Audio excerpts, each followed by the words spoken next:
Hi friends, welcome to నాటు వైద్యం. ఈరోజు మనం చాలా మందికి శ్వాస తీసుకోవడంలో చాలా రకమైనటువంటి సమస్యలు ఎదుర్కొంటూ ఉంటారు.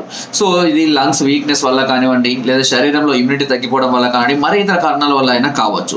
ఇలా శ్వాస తీసుకోవడంలో రావడం లేదా ఉబ్బసం లాగా రావడం జరుగుతూ ఉంటుంది. చాలా మందికి అంటే ఈ సమస్య బాధపడే వారికి దీని గురించి తెలుస్తుంది. సో ఈ ఉబ్బసం వ్యాధితో కానివ్వండి, లేదా శ్వాస తీసుకోవడంలో ఇబ్బందులు ఏర్పడినట్లయితే ఇప్పుడు నేను చెప్పబోయే ఈ ఔషధం అనేది చాలా అద్భుతంగా పనిచేస్తుంది. అదే కనకాసావము. ఈ కనకాసావము అనేది సిరప్ అండి. ఈ సిరప్ అన్ని రకాల ఆయుర్వేదిక్ షాపులలో లభిస్తుంది. ఈ సిరప్ని రోజు ఒక 10 ml, ఈ సిరప్కి 20 ml వాటర్ని, గోరువెచ్చటి నీటిని, మామూలు సలాడ్ కాకుండా గోరువెచ్చటి నీటిని కలిపి ఉదయము రాత్రి 2 పూటల అన్నం తిన్న తర్వాత తీసుకుంటూ ఉండాలి.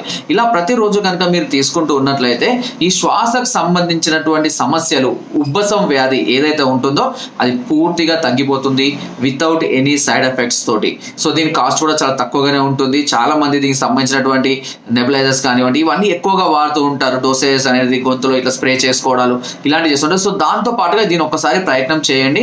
సో ఈ ఉబ్బసము, శ్వాస వ్యాధి అనేది కూడా పూర్తిగా తగ్గిపోవడం అనేది జరుగుతుంది. ఇంకా ఏదైనా దీనికి సంబంధించిన డౌట్స్ ఉంటే కనుక నాకు కాల్ చేసి సంప్రదించవచ్చు. లేదా ఇంకా ఏదైనా సమస్యలతో మీరు బాధపడుతుంటే కింద కామెంట్ ద్వారా తెలియజేయండి. దానికి సంబంధించినటువంటి వీడియోస్ చేయడానికి కూడా నేను ప్రయత్నం చేస్తాను.